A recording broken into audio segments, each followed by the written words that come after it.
The proud warrior's arrival, General Zareth of the Corvani Empire, stood 8 feet tall, her crystalline exoskeleton gleaming under the harsh lights of the transport shuttle. For 3 centuries, she had commanded the most feared military force in the galaxy. Her people were born warriors, bred for conquest across 15 star systems. Today, she was visiting Earth as part of a diplomatic exchange program, confident that these young humans could learn much from her ancient warrior traditions. The shuttle descended toward the sprawling complex of Fort Harrison, humanity's premier military training facility. Zareth's 4 eyes studied the landscape below with mild interest.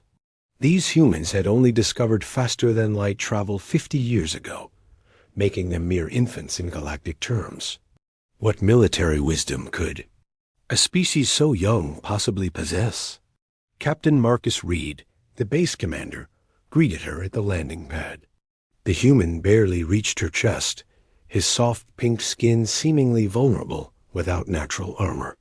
"Welcome to Fort Harrison, General Zareth. We're honored to have such a distinguished warrior observe our training methods." Zareth's mandibles clicked in what her species considered polite acknowledgement. "The honor is mine, Captain. I confess curiosity about how such a recently evolved species approaches military discipline. Perhaps your soldiers could benefit from learning our combat techniques that have dominated the galaxy for millennia." Captain Reed smiled, something in his expression that Zareth couldn't quite interpret. "I think you'll find our methods quite interesting, General. Let me introduce you to Staff Sergeant Williams. He'll be conducting today's training exercises." A stocky human approached, his uniform bearing countless ribbons and decorations. His face was weathered like ancient stone, and his pale blue eyes held a coldness that made even Zareth pause.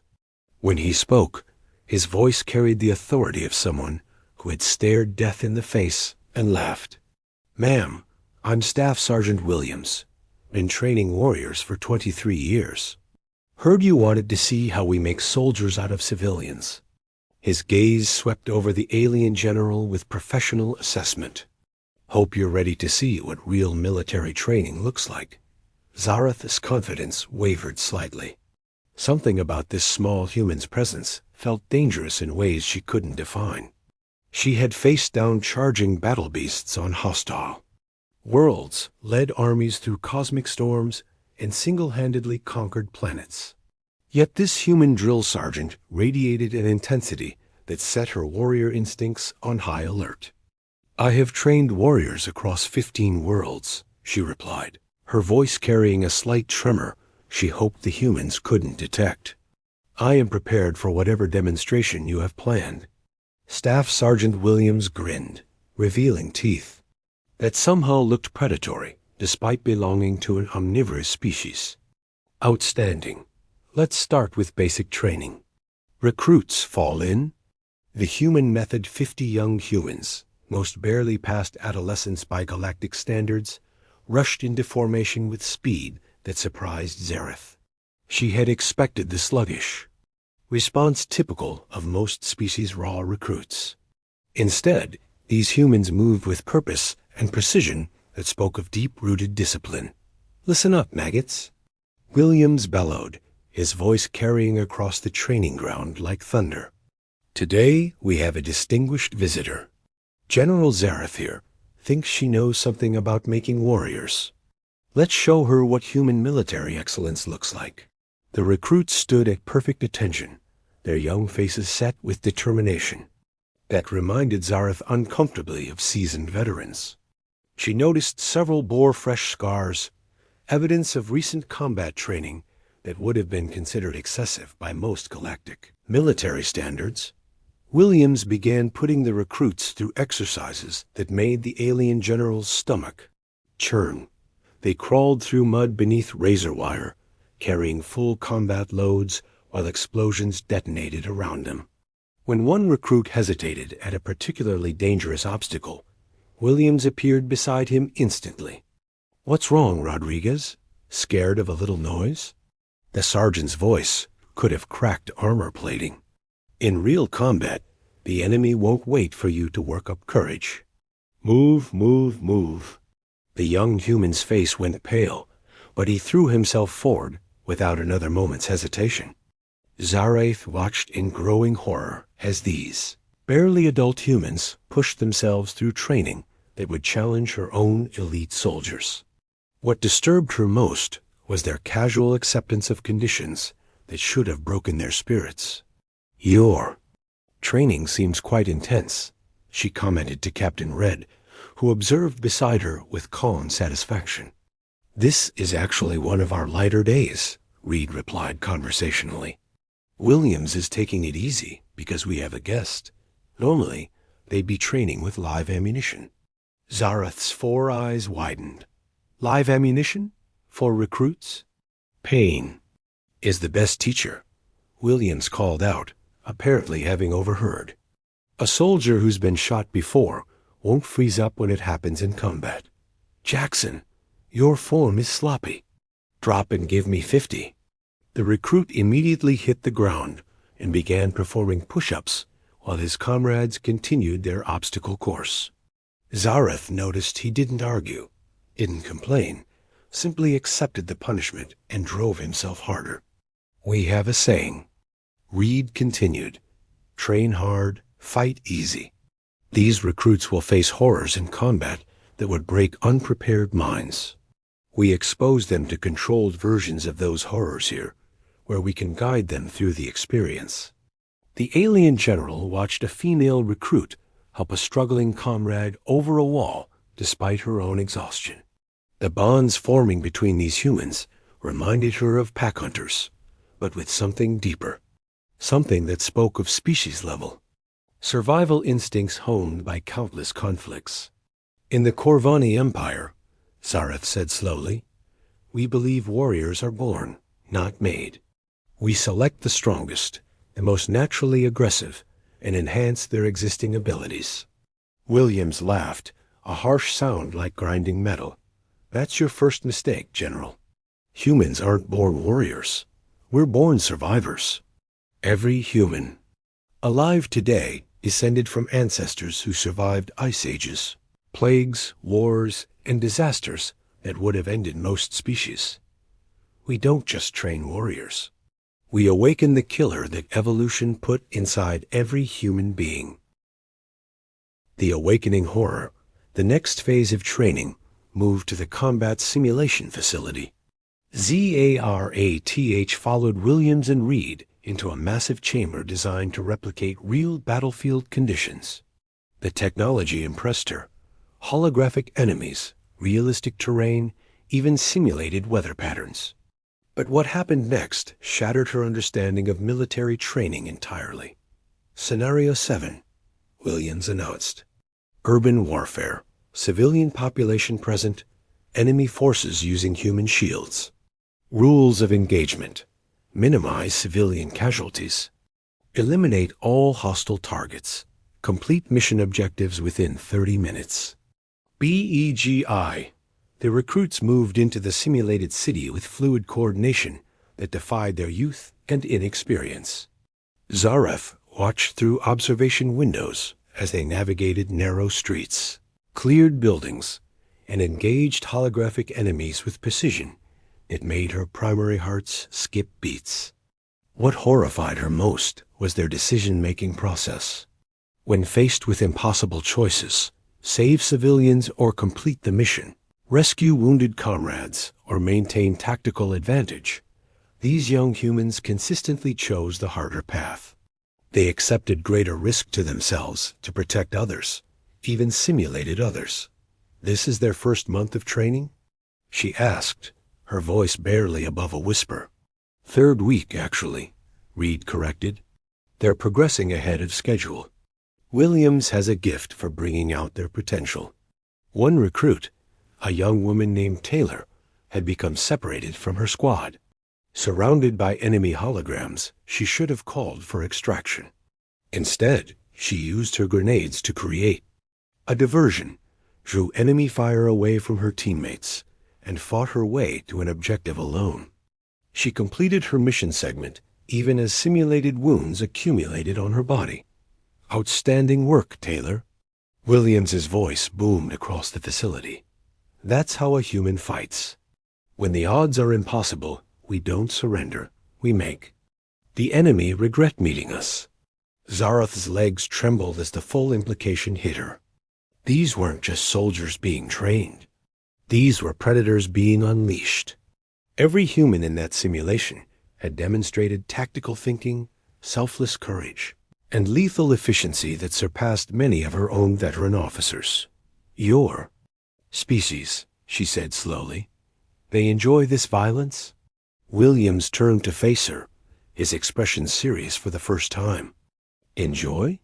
No, General. We don't enjoy killing. We're just exceptionally good at it when we have to be. Human beings are the only species we know of that will charge into certain death to save strangers. We're also the only species that will systematically destroy enemies who threaten our people. The simulation ended with all objectives completed and minimal simulated casualties. The recruits emerged from the chamber sweating, exhausted, but with expressions of grim satisfaction. They had faced impossible odds and won through sheer determination and tactical superiority. How is this possible? Zareth asked, her voice hollow. They've been training for less than a month. Because they're human, Reed replied simply. Every human child grows up hearing stories of ordinary people doing extraordinary things under pressure. Every human knows that when survival is at stake, you don't quit. You adapt, you overcome, you win. Staff Sergeant Williams gathered his recruits for debriefing. Not bad for a bunch of civilians, he announced. Taylor, excellent improvisation under fire. Rodriguez, good tactical awareness. Jackson, work on your room-clearing technique. Everyone else, acceptable performance. Tomorrow, we start advanced combat training. The recruits cheered, actually cheered at the prospect of more intense training. Zareth realized with growing dread that she was witnessing the birth of warriors who would make her own elite forces look like children playing at war. A terrible truth. The final demonstration took place in the Academy's history wing. Captain. Reed led Zareth through corridors lined with displays showing humanity's military evolution. What she saw there broke something fundamental in her understanding of warfare itself. This section covers our ancient conflicts, Reed explained casually, gesturing to holographic displays. Here's the Battle of Thermopylae, 300 humans. Held off an army of hundreds of thousands for 3 days. They knew they would die, but they fought anyway to buy time for their people. Zareth studied the display with growing horror. The tactical situation was hopeless, yet these ancient humans had fought with such ferocity that their enemy, despite overwhelming victory, suffered casualties that crippled their entire campaign. And here, Reed continued, is the siege of Stalingrad. Urban warfare lasting over 6 months. Both sides lost over 1 million soldiers fighting for control of a single city. Humans proved that we could survive anything, even when our enemies thought they had already won. The displays showed conflict after conflict, each demonstrating human military capabilities that defied logic. Soldiers fighting in conditions that should have killed them, achieving victories that mathematics said were impossible, displaying courage that bordered on insanity. Your species, Zareth whispered. You've been at war with yourselves for your entire history. Nearly constant warfare for over 5,000 years, Reed confirmed. We fought with sticks and stones, swords and shields, gunpowder and steel, nuclear weapons and orbital bombardments. Every possible form of combat we've mastered through necessity. Staff Sergeant Williams joined them at a display showing modern Special Forces operations. General, let me explain something about human military doctrine. We don't just train soldiers to win battles. We train them to win wars that everyone else thinks are already lost. The display showed human special operations forces conducting impossible missions behind enemy lines, small teams accomplishing objectives that should have required entire armies. What chilled Zareth most was the casual way These elite humans operated in environments that would kill most species within minutes. This recording, Williams continued, shows a human team rescuing hostages from a fortress that 3 allied species had declared impregnable. 6 humans against 500 defenders. Mission time, 43 minutes. Enemy casualties, 487. Human casualties, 0. Zareth's exoskeleton cracked under stress, hairline fractures appearing along her arms. This is impossible. No species could develop such military capabilities in so short a time. Short time? Reed laughed, but there was no humor in the sound. General, humans have been perfecting warfare for millennia. We've fought in every environment. Our planet could produce Arctic wastelands, burning deserts, dense jungles, underwater, underground, in the air. We've used every conceivable weapon and developed tactics for every possible situation. Williams pulled up another display showing human military academies across Earth. Every human military officer studies not just current tactics, but thousands of years of military history. We learn from every victory, every defeat, every mistake. Our military doctrine incorporates lessons learned from conflicts you've never imagined. The final display showed humanity's current military capabilities. Weapons that could crack planets. Ships that could fight in multiple dimensions simultaneously. Soldiers equipped with technology that made them nearly invincible. But what terrified Zareth most was the human strategic thinking. They didn't just plan to win battles. They planned to win wars against enemies they hadn't even met yet. We joined the Galactic Council, Reed said quietly, not because we needed protection, but because we realized that our military capabilities could benefit everyone. We've spent our entire evolutionary history learning how to fight. Now we want to learn how to protect. Zareth looked around at the displays showing humanity's martial evolution, at the recruits still training outside, at the officers who spoke of planet-killing weapons with casual familiarity. She finally understood why the galaxy's oldest civilizations had been so eager to welcome these young humans into the Council. The new understanding as her visit concluded, General Zareth stood once more at the landing pad where her shuttle waited. But she was no longer the same confident warrior who had arrived that morning. The 3-century veteran who had conquered. 15 worlds now understood she had been living in a galaxy where the most dangerous predators had only recently revealed themselves. Staff, Sergeant Williams approached with a small group of his recruits. General, the troops wanted to say goodbye. They've enjoyed having a real warrior observe their training. The young humans stood at attention, their faces showing respect for her rank, despite the vast differences in their species. Zareth looked at each of them. Taylor, who had fought alone against impossible odds. Rodriguez, who had overcome his fear through sheer will. Jackson, who had accepted punishment and used it to grow stronger. 3 weeks ago, they had been civilians. Now they carried themselves like soldiers who could face any threat. It has been, she said carefully, an educational experience.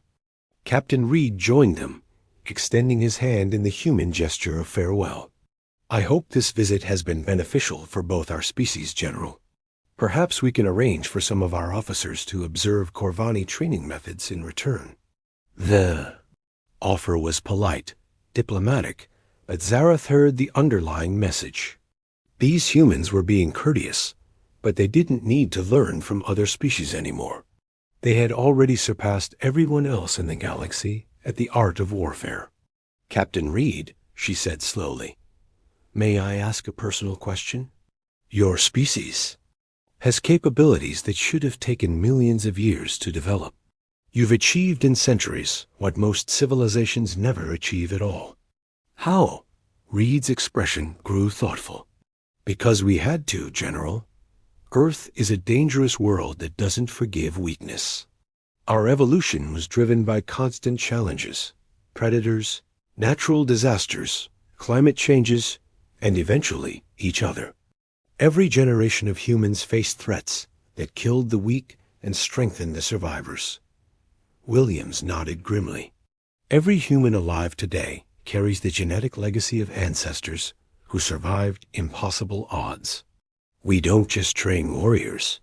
General, we reveal the warrior that evolution already put inside every human being. As Zareth boarded her shuttle, she carried with her a transformed understanding of humanity's place in the galaxy. These weren't just another species that had achieved spaceflight. They were apex predators who had spent their entire evolutionary history becoming perfect at one thing: surviving against impossible odds and destroying anything that threatened their survival. The shuttle lifted off, carrying the humbled alien general back to her empire. But her mind remained fixed on the image of those young human recruits, barely adults by galactic standards, who moved and fought with the confidence of born killers.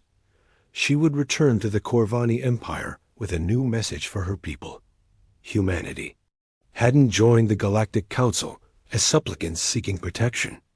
They had joined as the galaxy's new apex predators, graciously offering their protection to everyone else. The age of human dominance hadn't begun with conquest or threats. It had begun with a simple demonstration that when it came to the art of warfare, every other species in the galaxy was still playing children's games, while humans had been perfecting the real thing for millennia. Zareth's final thought as her shuttle entered hyperspace was both terrifying and comforting. As long as humanity remained focused on protecting rather than conquering, the galaxy was in the hands of the most capable guardians it had ever known. But she also knew that any species foolish enough to threaten humanity would discover what it truly meant to face an enemy that had spent its entire existence learning how to win wars that everyone else thought were impossible.